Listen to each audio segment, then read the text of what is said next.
मैनपुरी रज्जो देवी कबीर आश्रम पर हुआ सत्संग का आयोजन, जिसमें आश्रम के महंत अमर साहेब रहे मौजूद। उन्होंने कहा है कि सुबह को उठते ही पूरे दिन का तराजू हमारे हाथ में होता है। स्वार्थ, राग, द्वेष, छल कपट की तरफ झुकाते हैं, कुविचार अशांत और दुख बढ़ते चले जाते हैं। निस्वार्थ सद्भाव, सेवा, प्रेम की तरफ झुकाते हैं तो सुविचार, शांत और सुख, आनंद बढ़ता चला जाता है, जिससे हमारे जीवन में समस्या ही समस्या बनी रहेगी। अतः दिन भर हम ऐसा काम करें जिससे रात को बिस्तर पर जाते ही चैन की नींद आ सके। 8 महीना हम इतना श्रम करें कि बरसात में 4 महीना आराम से जीवन की बसर कर सकें। जवानी भर ऐसा काम करें कि ऐसा व्यवहार करें बुढ़ापा सुख शांति से कट सके। जीवन भर ऐसे विचार, ऐसे कर्तव्य करें जिससे मृत्यु आनंद पूर्वक हो सके। हम सुख शांति को बाहर खोजते हैं, प्राणी और पदार्थों में खोजते हैं। सुख शांति का खजाना हमारे निर्मल मन में विराजमान है। संत महापुरुषों का सिद्धांत है, कारण से ही कार्य होते हैं, अशांत होते हैं। जिंदगी के साथ शांत खोजते हैं, तीर्थ के साथ अशांत होते हैं, परिवार के साथ शांत खोजते हैं, मंदिर मस्जिद के साथ अशांत होते हैं, मन के साथ घर के साथ शांत खोजते हैं। वन में सदगुरु ने कहा, शांत सागर तो तेरे घट के अंदर सत्य आत्मा के अंदर लहराता है। कहा है, आदत बुरी सुधार लो बस हो गया भजन, मन की तरंग मार लो बस हो गया भजन। यथार्थ में एक अच्छी आदत भाग्य सुधारती है, एक खराब आदत भाग्य डुबाती है। विकारों और क्रोध की आंधी आने से अपने अंदर विवेक का दीपक बुझ जाता है, हम दुखी हो जाते। सत्य प्रेम सद्गुणी की आंधी आते ही मन प्रसन्न होकर विवेक का दीपक प्रज्वलित हो जाता है, जिससे प्रेम शांत की धारा फूट पड़ती। परिवार हम सभी आनंद की हिलोरों में आनंदित होने लगते। जीवन हम वैसा लेकर पैदा नहीं होते हैं जैसा है, अपितु जीवन देखते की शैली पर आधारित है। अगर हमारे सकारात्मक विचार हैं तो जीवन की वर्तमान स्थिति में ही हमारा परम संतुष्ट सुखी होंगे। यदि हमारे नकारात्मक विचार हैं तो हम कितने ही बड़े सेठ धन दौलत के मालिक हैं, दुखी होंगे। राम के अंदर राजगद्दी और वनवास में सकारात्मक विचार, समता के विचार न होते तो उन्हें भगवान कोई नहीं कहता। कौरवों में नकारात्मक विचार होने से रक्तपात और सर्वनाश हो गया था। इसलिए हृदय में विचार कर प्रेम समता की जीवन जिएं। इन तस्वीरों में देख सकते हैं, यहाँ पर कबीर आश्रम पर तमाम संत भक्त मौजूद हैं। यहाँ भजनों का भी आयोजन हुआ है, बड़ी संख्या में यहाँ पर संत भक्त मौजूद हैं। क्या कुछ बताया है महंत अमर साहिब जी ने, आइए ये भी सुने इस पूरी खबर के जरिए। हमारे न्यूज़ CPS चैनल को सब्सक्राइब करें, लाइक करें। मैनपुरी से चंदपाल शाक्य की रिपोर्ट। रख लिया और धीरे धीरे कारोबार और बढ़ा लिया। क्या होता है, जब उसके नाम से एक दुकान अलग खुल गई तो उसने इतनी मेहनत की, इतना विश्वास जीता, उस शहर का सबसे ज्यादा पैसे वाला वो व्यक्ति बन गया। और उसने धीरे धीरे एक निःशुल्क औषधालय खुलवाया, उसमें गरीबों के लिए इलाज मिलना शुरू हो गया। तो समझो उस शहर का सबसे बड़ा वो सेठ भी बना और सबसे बड़ा परमार्थी व्यक्ति भी बना, धर्मार्थी व्यक्ति भी बना। अब उसके अंदर क्या था, उसके अंदर ये सकारात्मक विचार थे। केवल आप कहीं भी हैं, किसी भी क्षेत्र में हैं, और ये मत माने कोई काम छोटा होता है, हम उस काम को पूजा मानकर करें, ये जीवन की सबसे बड़ी सफलता। याद रखें, एक जगह कहा है शहीदों के नाम में डिगरियां नहीं होती, याद रखें, शहीदों के नाम में डिगरियां नहीं होती और बदनसीबों के हाथ में चूड़ियां नहीं होती। सबको उस रजिस्टर में हाजिरी लगाना है, सबको उस रजिस्टर में हाजिरी लगाना है, क्योंकि मौत के दफ्तर में छुट्टियां नहीं होती, मौत के दफ्तर में छुट्टियां नहीं होती। क्यों हम अपने को अहंकार में गोता लगाए हुए हैं जीवन को? हमें उस दफ्तर में रजिस्टर पर हाजिरी लगाना है, क्योंकि मौत के दफ्तर में कभी छुट्टियां नहीं होती।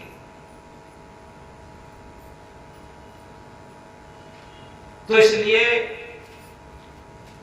हम अपने जीवन को अगर जीवन बनाना चाहते हैं और अपने जीवन में अपने जीवन को जागृत करना चाहते हैं, तो एक ही उपाय है जो अभी हमने कहा था कि तब जानो सोबत से जागे, विषय वासना मन से त्यागे। बड़ी सरल बातें सब जानते हैं। क्या कहते हैं? आदत बुरी सुधार लो बस हो गया भजन, मन को जरा मार लो बस हो गया भजन। कितना सरल है कहना। यहां पर कोई भी बच्चा भी बैठा होगा, इतनी बात वो भी जानता होगा। 4 वेद, 6 शास्त्र, 18 पुराण, 9 व्याकरण, 10 उपनिषद, गीता, रामायण, भागवत और बीजक, ये सबका सार है। क्या? आदत बुरी सुधार लो बस हो गया भजन। क्या सुबह बिस्तर पर बैठ करके अपनी आदतों को सुधारने का काम करते हैं हम? यदि आदतों को सुधारने का काम करते हैं तो निश्चित है हमारा निरंतर भजन चल रहा है और आदतों में कोई परिवर्तन नहीं हुआ। हम तीर्थ व्रत पूजा पाठ सब कुछ करते हैं तो कुछ नहीं हुआ। एक छोटी बात कहा करते हैं कभी कभी, पुराना जमाना था जब कुआं बनाए जाते थे, तो एक भक्त ने कुआं बनाया। उसने ऐसी जगह पर कुआं बनाया जहां चौराहा था, रास्ता की खूब पानी पिए और खेत में भी काम आए। जब कुआं बनकर के तैयार हुआ तो वो गुरुजी के पास गया। गुरुजी के पास गया और ये कहा कि गुरुजी, कुआं का उद्घाटन हो जाता तो जनता के पीने के काम में आ जाता। गुरुजी ने कहा ठीक है, कल हम आ जाएंगे। अगरबत्ती लिए चलना, कुछ कपूर लिए चलना, कुछ प्रसाद लिए चलना, और वहां प्रसाद बच्चों में बढ़ जाएगा, पानी पीना शुरू हो जाएगा। पहले छोटे छोटे बच्चों को पिला दिया जाएगा, इसके बाद राहगीरों को पिला दिया जाएगा, पानी शुरू हो जाएगा। वो आदमी गया, शाम को खेत पर घूमने गया, फिर वहां कुएं पर गया। कुएं की मन पर खड़े होकर देखता है तो क्या हुआ, उसमें एक कुत्ता गिर पड़ा। अब वो जैसे ही सवेरा हुआ, सवेरे को भाग करके गया, गुरुजी के पास पहुंचा। गुरुजी, उद्घाटन कैंसिल कर दो। गुरुजी ने कहा क्यों? कि कुएं में कुत्ता गिर गया। तो उन्होंने कहा उद्घाटन क्यों कैंसिल कर दोगे? कुत्ता जितने दिनों तक पड़ा रहेगा सड़ेगा। अरे कुत्ता निकालना है, कुत्ता निकाल दो, पानी निकाल दो, पानी साफ हो जाएगा। थोड़ा उसमें सेंट डाल देना, अगरबत्ती सुलगा देना, कुछ गंगा जल डाल देना और पानी पीने के लायक हो जाएगा, पानी पीना शुरू हो जाएगा, उद्घाटन हो जाएगा। वो व्यक्ति जाता है बाजार से, उसने खूब सेंट खरीदा, अगरबत्ती, कपूर सब कुछ खरीदा, गंगा जल खरीदा, सब कुछ खरीदा। गुरुजी ने टाइम दे दिया था और उसने खूब सेंट डाला, खूब अगरबत्ती सुलगाई और खूब कपूर जलाया, इधर उधर सुगंधी ही सुगंधी चारों तरफ कर दी। बाद में जैसे ही गुरुजी आए, बस गंगा जल भी उसी में डाल दिया। गुरुजी जैसे ही आए, मन पर कुएं के किनारे पर पैर रख करके और अंदर झांके तो कुत्ता पड़ा था। गुरुजी ने कहा तुमने कुत्ता नहीं निकाला? तो भक्त क्या कहता, गुरुजी बस एक बात भूल गए, बाकी आपने जो बताया था, मैंने अगरबत्ती भी सुलगाई, मैंने कपूर भी सुलगाया, मैंने सेंट भी डाला, मैंने गंगाजल भी डाला, सब कुछ किया, लेकिन कुत्ता निकालना भूल गए। गुरुजी ने कहा कुत्ता निकालना ही सब कुछ था और वही चीज तुम भूल गए। तो गुरुजी ने कहा कि देखो इसी तरीके से जैसे तुम कुएं में से कुत्ता निकालना भूल गए, इसी तरीके से ये हमारा अंतःकरण एक कुआं रूप है, इसमें अहंकार रूपी कुत्ता पड़ा है। हम पूजा भी करते हैं, व्रत भी करते हैं, उपवास भी करते हैं, तप भी करते हैं, तीर्थ भी करते हैं और यज्ञ हवन भी करते हैं, सारे भूमंडल की परिक्रमा भी करते हैं, सब कुछ कर लेते, लेकिन क्या नहीं करते? उस व्यक्ति की तरीके से अहंकार रूपी कुत्ता नहीं निकालते। और इसी से श्रांत आती रहती पूरे जीवन में, दुख संकट आते रहते पूरे जीवन में, पश्चाताप आते रहते। तभी तो कहा है बचपन खेल में खोयो, जवानी नींद भर सोयो, बुढ़ापा देख कर रोयो। कबीर जब हम पैदा हुए जगत हंसा हम रोए, ऐसी करनी कर चलो हम हंसे जग रोए। कबीर साहब इंकलाब करके कहते हैं बच्चा जब जन्म लेता है तो बच्चा रोता है, समाज खुशी मनाता, ढोल बजाता, परिवार ढोल बजाता। मनुष्य का ही बच्चा एक ऐसा बच्चा है जो रोते रोते जन्म लेता, शिकायत करते करते जीवन व्यतीत करता और पश्चाताप के टपटप आंसू गिराते हुए चला जाता। मनुष्य के अलावा कोई भी पशु रोते रोते जन्म नहीं लेता, कोई भी पशु पक्षी का बच्चा रोते रोते जन्म नहीं लेता, शिकायत करते करते जीवन व्यतीत नहीं करता और पश्चाताप के टपटप आंसू गिराते हुए नहीं जाता। जो सृष्टि का सिरमौर प्राणी है, जो अपने अंदर बहुत अहंकार करता है कि हम सृष्टि के सबसे सिरमौर प्राणी हैं, ज्ञानी हैं, अहंकारी हैं, वही रोते रोते जन्म लेता, शिकायत करते करते जीवन व्यतीत करता, पश्चाताप के टपटप आंसू गिराते हुए चला जाता। और इसीलिए कबीर साहब जगाते हैं, वो क्या कहते हैं? ऐसी करनी कर चलो हम हंसे जग रोए। अंत में हमें रोना न पड़े। और वो कब होगा?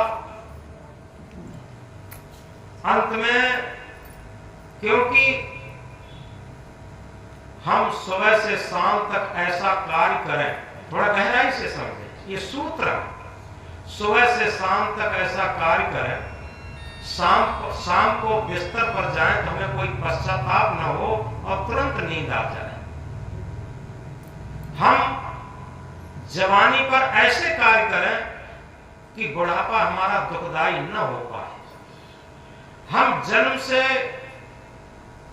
और मृत्यु काल तक ऐसे संस्कारों को इकट्ठा करें जो हमारी मृत्यु आनंददायक बन जाए, सुखदायी बन जाए।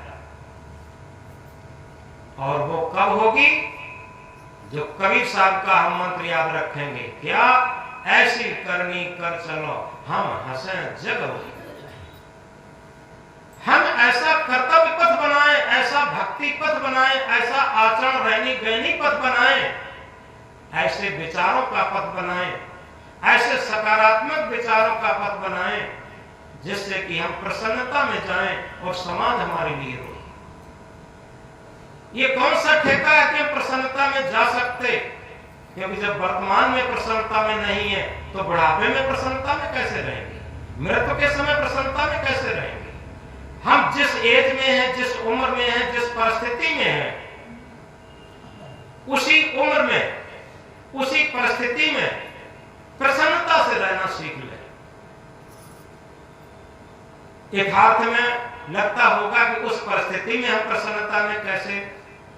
एक बात बताओ, गांधी जी जब स्वतंत्रता की लड़ाई लड़ रहे थे, अंग्रेजों ने टट्टी की डलिया गांधी जी के सिर पर रखी और ऊपर से पानी छोड़ा। पूरे शरीर पर टट्टी बह रही थी, बदबू बह रही थी और अंग्रेज अफसर ने यह कहा, कहिए स्वतंत्रता के पुतले बापू, कैसा लग रहा? गांधी जी ने बड़ी प्रसन्नता में क्या कहा? मुझे ऐसा लग रहा है कि हमारे नस नस में, रग रग में स्वतंत्रता की लहर दौड़ रही। अब बताओ, ये दुख में भी सुख बनाना नहीं है क्या? ध्रुव की कथा याद करिए, जब उसके सौतेली मां ने, सुरची ने चांटा लगाया था और ये कहा था, खबरदार कभी राजा की गोद में खेलने की हिम्मत मत करना, क्योंकि उसकी बड़ी मां सुनीति थी। तो राजा जो उत्तान पात थे वो सूरज से ज्यादा प्रेम करते थे और इसलिए वो मोड़चड़ी थी।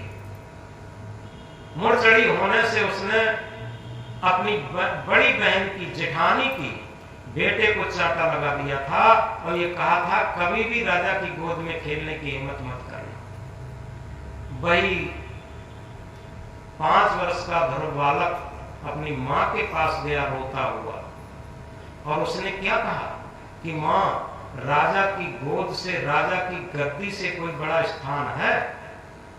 मां ने कहा, हां बेटा, राजा की गोद से, राजा की गद्दी से बड़ा स्थान है आत्म परमात्मा की गोद, सदगुरु की गोद, सत्य की गोद। अगर हम आत्म परमात्मा की गोद में पहुंच जाएं, सत्य की गोद में पहुंच जाएं, भक्ति की गोद में पहुंच जाएं, तो निश्चित है वो बहुत बड़ी गोद है। बताओ, उस दुख में ध्रुव ने क्या सुख नहीं बनाया? आज भी ध्रुव का नाम लिया जाता। मीरा के लिए जहर दिया गया। क्यों दिया गया था? उसने रैदास को, रविदास जी को, महाराज को गुरु बनाया था, जो पहुंचे हुए संत थे, लेकिन लोग जात के आधार पर उन्हें देख रहे थे, जो सड़क पर बैठ करके जूते टांगते थे। रविदास को उनके अंदर गुरत्व नजर आ रहा था, सत्यत्व नजर आ रहा था उनकी रहनी कहनी में। और मीरा ने उनको जब गुरु बनाया तो उसके परिवार वालों ने जहर तक दिया। वो जहर उसके लिए अमृत जैसा बन गया। और मीरा क्या कहती है? मीरा मगन भई गलियां गलियां गुरु गुण गाने लगी। कब? उसके अंदर सकारात्मक विचार थे, जिन्हें राम को आज भगवान कहते हैं लोग। थोड़ा गहराई से समझें। कहां अगले दिन उनकी राजगद्दी होने वाली थी और कहां उनका वनवास हो गया। वनवास और राजगद्दी में वो कोई डिफरेंस नहीं देख रहे थे, कोई भिन्नता नहीं देख रहे थे। अगर आज का युग होता तो दशरथ को वो जेल में डाल के राजगद्दी ले लेते। कल तुम क्या कहते थे? आप तुम पागल हो गए क्या? हमारी राजगद्दी की तैयारियां चल रही हैं और तुम कहते हो वनवास चले जाओ। जेल में डाल देते।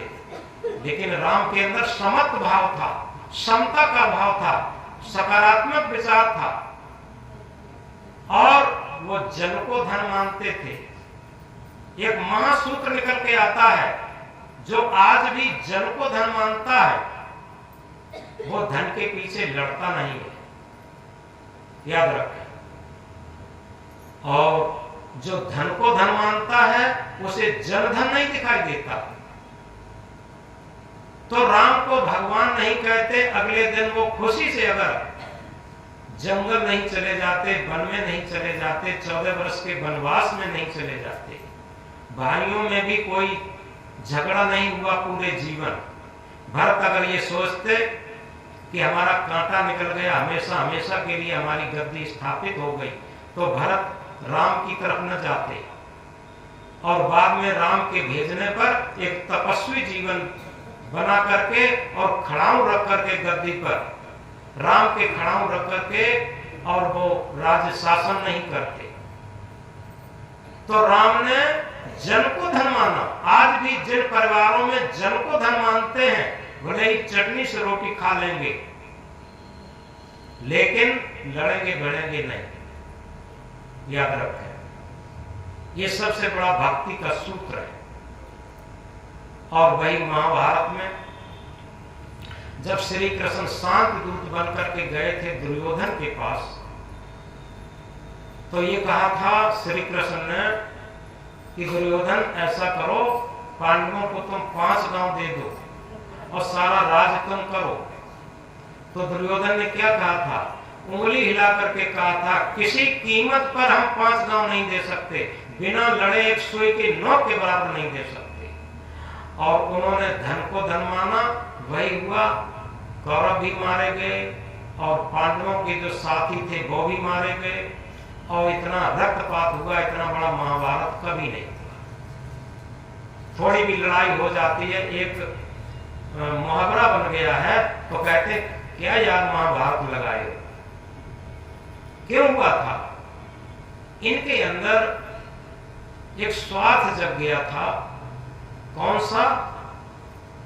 इन्होंने धन को धन माना था। अगर जन को धन मानते तो झगड़ा न होता, कम ज्यादा करके बंटवारा हो जाता, कोई मतलब नहीं। तो इस तरीके से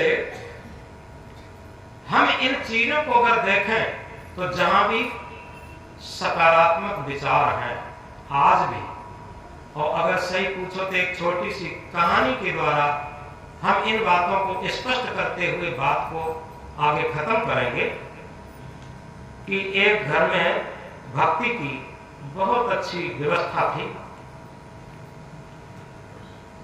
और वो लोग बड़े प्रेम से रहते थे। कंबाइंड परिवार था। एक दिन क्या होता है, 4 बजे के टाइम उनके दरवाजे पर खटखट की आवाज सुनाई दी।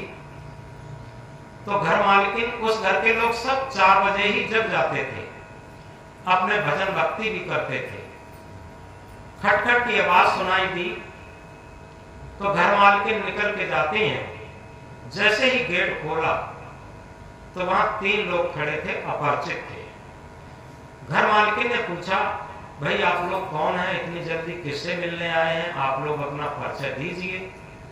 तो उन्होंने कहा देखो आगे आगे हैं वो लक्ष्मी जी हैं, और इसके पीछे यश महाराज हैं, और इसके पीछे प्रेम महाराज हैं। लक्ष्मी कहते हैं धन को, यश कहते हैं मान सम्मान को, प्रेम तो जानते ही है। तो हम 3 लोग आए हैं। उन्होंने कहा तुम लोगों की भक्ति पर खुश होकर के, लेकिन एक शर्त है, तीनों में से एक ही लोग आपके घर में रहेंगे। अब आप विचार करके बताओ किसे लेना चाहोगी, लक्ष्मी को लोगी, यश को लोगी, किसको लोगी? तो घर मालकिन ने क्या कहा, थोड़ा बात को गहराई से समझे। घर मालकिन ने कहा कि हम अकेले कोई निर्णय नहीं करती, हम अपने मालिक साहब से और घर वालों से सलाह करके ही निर्णय करते हैं। मेरे परिवार में एक नीति है कि हम लोग परिवार के सभी लोग सलाह कर लेते हैं, चाहे छोटा काम हो चाहे बड़ा काम हो, और सलाह करके ही कोई निर्णय निकालते हैं। आप 2 मिनट का इंतजार करिए, अभी मैं सलाह करके बता रही। घर मालकिन अंदर जाती हैं, अपने मालिक साहब से, घर वालों से पूछा, ऐसे ऐसे अपन लोगों की भक्ति पर खुश होकर के 3 लोग उपस्थित हैं। आगे लक्ष्मी जी हैं, इसके पीछे प्रेम जी हैं, इसके पीछे यश महाराज हैं, इसके पीछे प्रेम महाराज हैं, और शर्त यह है कि तीनों में से एक ही आना चाहते हैं, बताओ किसे ले आए? घर मालिक भी बहुत माइंडेड थे, बुद्धिमान थे। उन्होंने क्या कहा कि ऐसा करो, लक्ष्मी को तो रहने दो। लक्ष्मी तो बहुत लोगों के पास थी, सुना जाता है लंका सब सोने की थी, रावण के पास बहुत सोना था, बहुत धन, बहुत लक्ष्मी थी, लेकिन अहंकार बहुत था, और अहंकार के कारण ही उसका पतन हुआ। सारी लंका जल के राख हुई। और दुर्योधन के पास भी बहुत धन था, बहुत लक्ष्मी थी, वो भी सब धन के अहंकार में कट मर गए। कंस के पास भी बहुत धन था, कंस ने अपने पिता को जेल में डाल करके गद्दी को लिया था, और उसका भी पतन हुआ। और वही नहीं, बड़े बड़े राजा महाराजा इतिहास के अंदर हुए जिनके पास बहुत धन दौलत, सोना चांदी, लक्ष्मी थी, लेकिन अहंकार बहुत था। सारे अहंकारियों का नाश हुआ। प्राउड रूनड द एंगल्स, अभिमान ने देवताओं को नष्ट किया। इसलिए लक्ष्मी को तो रहने दो, ऐसा करो यश को भी रहने दो। अगर किसी का मान सम्मान ज्यादा हो जाता है, हमने देखा कई विद्यार्थी पढ़ने में बड़े योग्य थे और उनकी थोड़ी तारीफ कर दी और वो वैसे ही अयोग्य हो गए, अहंकार आ गया। जैसे ही अहंकार आता है, यश मान सम्मान आने से पतन होता। ऐसे ही साधु मार्ग में, साधना मार्ग में, साधना में पारंगत नहीं हो पाए, मान सम्मान हो गया तो क्या हो जाता। एक जगह कहा है, चतुराई चौपट करे ज्ञानी गोता खाए, सीधा साधा सरल जीवन था आत्म पद दर्शा। और राग रंग में दुनिया रीझे चटक मटक में नारी, राग रंग में दुनिया रीझे चटक मटक में नारी, और भाव भगत में साधु रीझे तीनों निपट अनारी। याद रखें, कहाँ बहुत अच्छा भोजन मिलता है, कहाँ ज्यादा दक्षिणा मिलती है, वहां अगर साधु इस तरीके से, तो तीनों निपट अनारी। चाहे वो संसारी हो, चाहे विरागी हो, कोई भी हो, अगर उसका मन लोलुप नहीं है, संतुलित है, आत्मा के तल पर है, तो वहीं पर पहुंचे। उस व्यक्ति ने यह कहा कि लक्ष्मी को तो रहने दो और यश को भी रहने दो। ऐसा करो, प्रेम को ले आओ। अगर अपने घर में प्रेम रहेगा तो हम लोग चटनी से रोटी खा लेंगे, लेकिन हम लोग स्वर्ग में रहेंगे, हमारे परिवार में स्वर्ग उपस्थित रहेगा। तो वो महिला जाती हैं और कहती हैं, निवेदन के साथ हम लोगों की सलाह हुई है, हम लोगों का विचार हुआ है, हमारे घर में प्रेम जी आ जाए। तो उन्होंने कहा चलो प्रेम आ रहे। और जैसे ही वो घर मालकिन आगे जाती हैं, एक कुर्सी डालती हैं, पीछे मुड़ के देखा तीनों लोग उपस्थित थे। तो उन्होंने 2 कुर्सियां और बढ़ाई, उन लोगों को जलपान कराया।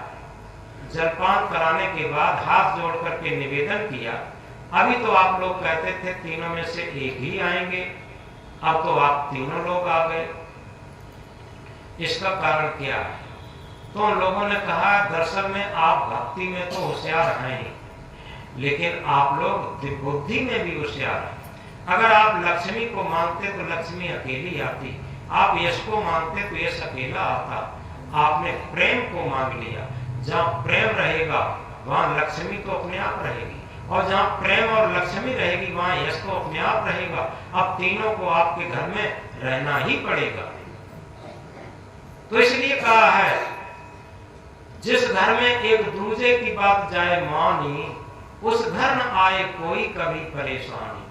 जिस घर में एक दूसरे के विचारों को, एक दूसरे की बात को महत्व देते हुए काम किया जाता, सलाह करते हुए काम किया जाता, वहां सारी कठिनाइयां खत्म होती रहती और शांति का वातावरण, स्वर्ग का वातावरण रहता। तो इसलिए हमने कहा था,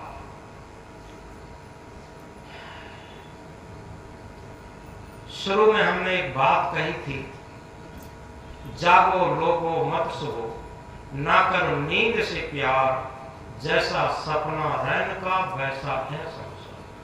जागो लोगो मत सोओ, हम सोए ना।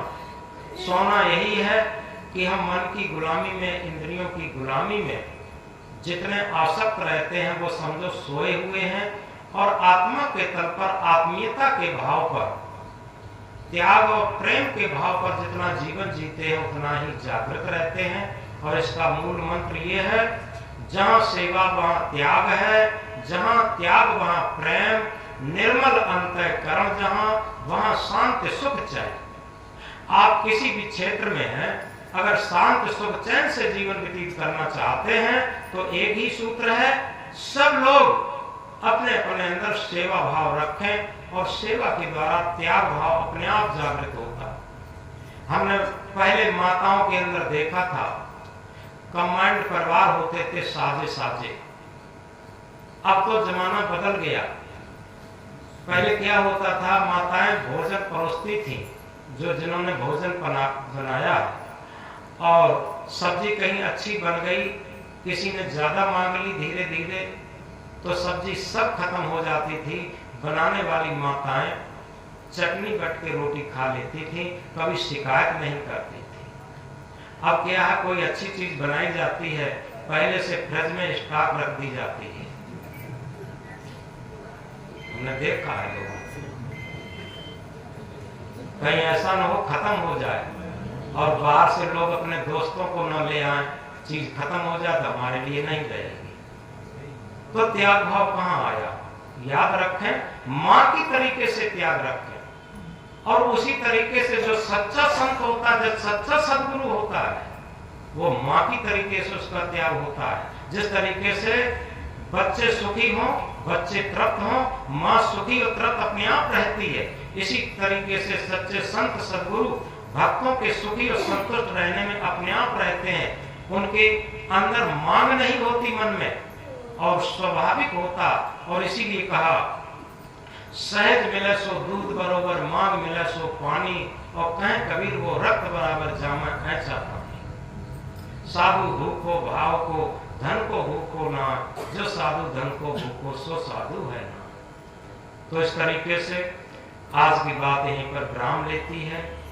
हम याद रखें एक बात, हम तो उनको याद करते हैं जो परहित में जिया करते हैं, हम तो उनको याद करते हैं जो परमार्थ में जिया करते हैं, और अगरबत्ती की तरीके से सुलग कर भी सुगंधी दिया करते हैं। बोलो सद्गुरुदेव की।